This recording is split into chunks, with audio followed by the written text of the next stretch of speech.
Sosial dasar. Baik, waktu habis. Terima kasih. Ketepatan kebijakan akan berjalan dengan baik. Kurang lebih begitu kita mau membangun. Baik, waktu habis. Baik, terima kasih. Arsitektur digital, pertanian yang bisa. Baik, Bapak, waktu Anda sudah habis. Sehingga apa yang hari ini terjadi di masyarakat narkoba itu luar biasa. Ini bisa tertangani dengan baik oleh adanya kerjasama dari. Baik, Bapak, terima kasih, waktu Anda sudah habis. APK perguruan tinggi dengan memberikan beasiswa 10 juta per orang untuk 100.000 orang. Kami juga akan melaksanakan internet gratis di rumah ibadah. Kenapa? Agar lebih mudah memonitoring dari berbagai penyimpangan-penyimpangan. Dan yang ketiga, kami akan melakukan co-working space di berbagai kecamatan sehingga ini menjadi ajang bagi anak-anak muda untuk berkreasi. Baik, Bapak. Saya ingin bertanya Nomor pada urut 4 Bapak, sekarang Nomor urut sudah giliran Mohon maaf, untuk calon. tadi tidak terdengar. Sesuai Tidak aturan. terdengar. Tidak terdengar tadi apa yang disampaikan karena gemuruh. Baik, Anda bisa menjawab dengan sesuai dengan indikator yang tadi kita bacakan dan sudah dibacakan juga tadi pertanyaan Tadi sebagian sudah oleh nomor ditanyakan oleh cagup nomor urut 3, silakan dijawab pertanyaannya Bapak. Syaihu Habibie menang, Jabarku terbang. Baik, cukup. Baik, mohon tenang. Waktu. Debat perdana Pilgub Jawa Barat yang digelar di Geraha Sanusi Unpad Bandung, Senin 11 November 2024, berlangsung ketat di tengah jatah waktu yang singkat. Masing-masing pasangan calon diberikan waktu yang terbatas untuk menyampaikan visi misi dan hanya diberi jatah bicara 45 detik untuk bertanya dan menjawab. Alhasil, para pasangan calon harus berbicara dalam tempo yang cepat agar bisa mengutarakan semua isi kepala. Kendati belum tuntas memberikan pernyataan, mereka harus dihentikan moderator lantaran jatah bicaranya sudah habis. Dalam debat yang mengusung tema membangun Jawa Barat menuju masyarakat digital yang sejahtera dan berdaya saing global ini, ada banyak momen menggelitik hingga mengundang reaksi hadirin yang membuat suasana jadi heboh. Salah satunya saat calon gubernur Jawa Barat Ahmad Sayhu diberikan kesempatan bertanya kepada Deddy Mulyadi, tapi ia malah melemparkan pertanyaan kepada pasangan JJ Ronald. Politikus PKS itu lantas diingatkan moderator, termasuk oleh Ronald Surapraja kalau ia salah alamat. Saya persilakan kepada Cagup nomor urut 3 bertanya kepada Cagup nomor urut 4 sesuai dengan tema indikator yang tadi saya bacakan. Waktu Anda bertanya 30 detik dimulai saat berbicara. Silakan. Yang saya hormati Kang JJ, calon gubernur bersama Kang Ronald. Nomor urut 4 Kita Bapak. mengetahui bahwasanya Nomor urut 4 kepada nomor urut 4. ini. Oh, nomor 4. Sorry. Ya, waktu terus berjalan Bapak, waktu terus berjalan. Bapak. Saya ingin bertanya kepada Kang Deddy, bagaimana strategi untuk memacu talenta digital di Jawa Barat? Baik, mohon tenang. Ya, silakan dijawab. Baik, kami berikan waktu Cagup nomor urut 4 menjawab pertanyaan dalam waktu 45 detik dihitung saat berbicara. Saya ingin bertanya Nomor pada urut 4 Bapak, sekarang Nomor urut sudah giliran Mohon maaf, untuk calon. tadi tidak terdengar. Sesuai Tidak aturan. terdengar. Tidak terdengar tadi apa yang disampaikan karena gemuruh. Baik, Anda bisa menjawab dengan sesuai dengan indikator yang tadi kita bacakan dan sudah dibacakan juga tadi pertanyaan Tadi sebagian sudah oleh nomor ditanyakan oleh Cagup nomor urut 3, silakan dijawab pertanyaannya Bapak. saya ingin bertanya Bapak. kepada Kang Bapak, saya sudah beri kesempatan dan kini kesempatan Cagup nomor urut 4 untuk menjawab.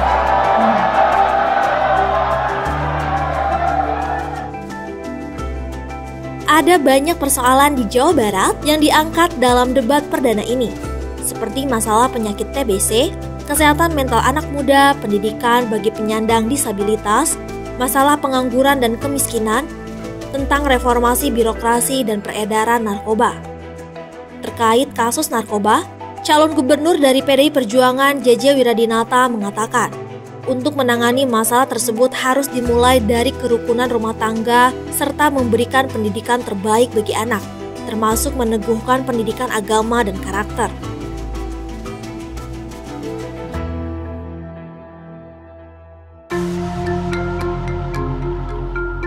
Sementara itu, Ahmad Sayhu memandang pentingnya kepedulian dan kolaborasi semua pemangku kepentingan dalam menangani kasus narkoba di Jawa Barat yang berdasarkan data 2022 masuk urutan keempat nasional. Hal senada disampaikan calon gubernur dari PKB, Acep Adang Ruhyat. Menurutnya, perlu kerjasama antara orang tua dan masyarakat, karena narkoba bukanlah penyakit, tapi merupakan sebuah akibat. Untuk itu, jika kelak menjadi gubernur Jawa Barat, dirinya akan memberikan konseling berbasis digital secara gratis, membentuk satgas anti narkoba di sekolah dan kampus, serta melakukan penegakan hukum dan rehabilitasi pengguna narkoba. Adapun Deddy Mulyadi menyebut dua variabel dalam menangani permasalahan narkoba di Jawa Barat dan pentingnya penegakan hukum yang tidak pandang bulu. Dalam kesempatan ini, Deddy mengungkap fakta tentang lapas atau lembaga permasyarakatan yang dijadikan sarang pengedaran narkoba. Ada dua variabel yang bisa kita lakukan. Yang pertama adalah membangun sistem agar pendidikan dan kehidupan kita terintegrasi dengan alam, sehingga hubungan manusia dengan alam akan melahirkan manusia yang sehat, baik pikiran maupun hatinya. Yang kedua adalah sistem itu harus dikembangkan dalam variabel teknis. Negara harus berani untuk memeriksa seluruh kalangan dalam setiap waktu, bebaskah dia dari narkoba atau tidak, baik pelajar, mahasiswa maupun ASN, alat penegak hukum dan seluruh masyarakat kalau diperlukan. Kemudian yang berikutnya adalah tindakan hukum yang tidak boleh pandang bulu pada siapapun. Bukan hanya yang kecil yang diberantas, tetapi bandar-bandar besar dan terutama juga lembaga pemasyarakatan tidak boleh menjadi alat untuk mengedarkan narkoba, dan itu terjadi di Jawa Barat. Inilah orientasi yang harus kita lakukan. Waktu habis, terima kasih. Hal lain yang dipaparkan Deddy Mulyadi adalah soal reformasi birokrasi. Menjawab pertanyaan JJ Wiradinata tentang ketimpangan dan kendala reformasi birokrasi, mantan Bupati Purwakarta itu menjelaskan caranya untuk menjawab persoalan tersebut. Menurutnya, perlu penataan birokrat berbasis produksi, yakni seluruh digit anggaran yang dikelola birokrat harus melahirkan output, outcome, dan benefit bagi kepentingan publik. Ia pun menekankan tentang pentingnya membangun birokrasi yang ramping hingga tidak menghabiskan anggaran negara. Solusi yang ditawarkan Deddy Mulyadi itu kontra dengan langkah Presiden Prabowo Subianto yang menambah jumlah kementerian. Reformasi birokrasi itu dibagi dua. Yang pertama adalah penataan birokrat, agar birokrat ini berbasis produksi. Berbasis produksi adalah seluruh digit anggaran yang dikelola oleh birokrat itu harus melahirkan output, outcome, dan benefit bagi kepentingan publik. Sehingga birokrasi harus dibangun secara ramping, tidak menghabiskan anggaran negara hanya untuk kepentingan birokrasi. Yang kedua adalah reformasi fiskal, di mana anggaran negara difokuskan untuk kepentingan publik yang real, bukan lagi anggaran yang bersifat melangit. Sehingga kita harus mengurangi berbagai belanja yang hanya dibelanjakan oleh birokrasi. Untuk itu kedua hal ini bisa berjalan dengan efektif manakala pemimpinnya memiliki keberanian untuk melakukan kebijakan-kebijakan teknis dan politis. Baik Bapak, waktu Anda sudah habis. Menanggapi solusi dari Deddy Mulyadi, JJ mengatakan, reformasi birokrasi semestinya mengembalikan spirit ASN sebagai pelayan yang berkaitan dengan kepentingan publik, sehingga akses menjadi mudah dan kesejahteraan masyarakat bisa terwujud.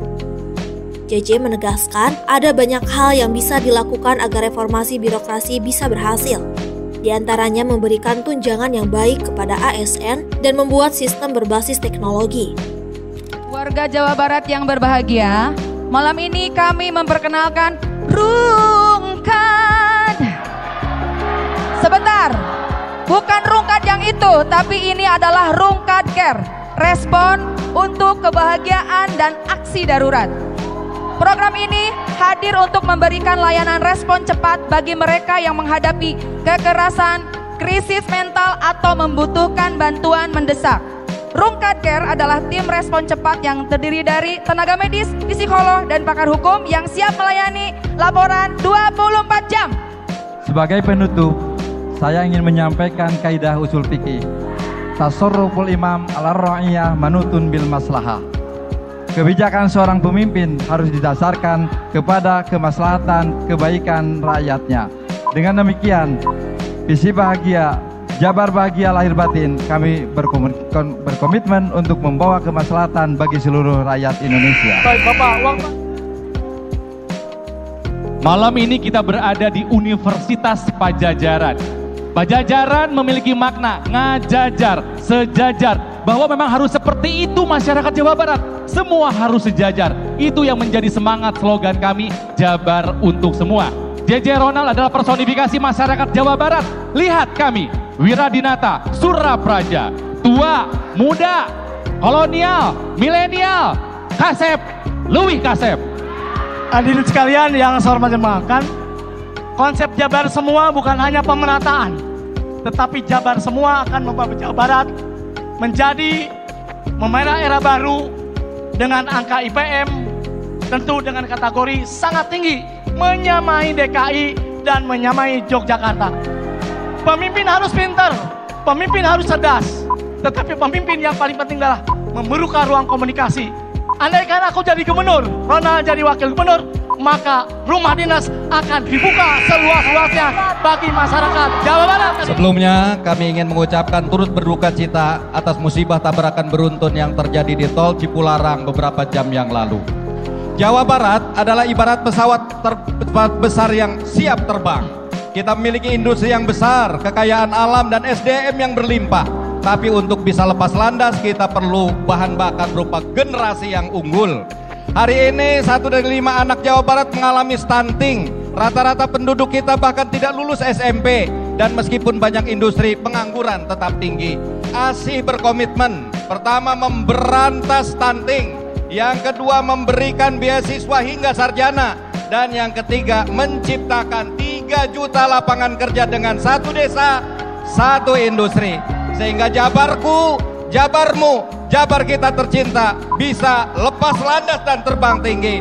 Syaihu Habibi menang, Jabarku terbang. Baik, Baik, mohon tenang. Selama ini saya berjalan, saya menemui rakyat yang bayinya ditahan di rumah sakit. Saya menemui seorang ibu yang menangis karena LPG-nya disita oleh rentenir. Saya menemui orang rumah yang roboh. Saya menemui petani yang kekeringan karena tak memiliki jaringan irigasi. Saya menemui kapal yang tidak bersandar karena muaranya mengalami pendangkalan. Saya mengalami deritaan orang yang ijazahnya ditahan di sekolah karena tak mampu membayar uang bangunan. Seluruh problem itu adalah problem yang ditemui oleh saya dalam setiap hari. Untuk itu, penyelesaian seluruh problem Jawa Barat diselesaikan secara pribadi oleh diri saya tidak mungkin. Maka menjadi gubernur dan saudara Erwan menjadi wakil gubernur adalah cara terbaik untuk menyelesaikan seluruh problem derita rakyat Jawa Barat yang selama ini saya temukan dalam setiap waktu. Bukan hanya nanti ketika menjadi gubernur, sebelum jadi gubernur, setiap hari saya menyelesaikannya seluruh problem itu. Untuk itu, Jawa Barat istimewa adalah jawaban untuk problem seluruh rakyat Jawa Barat. Terima kasih.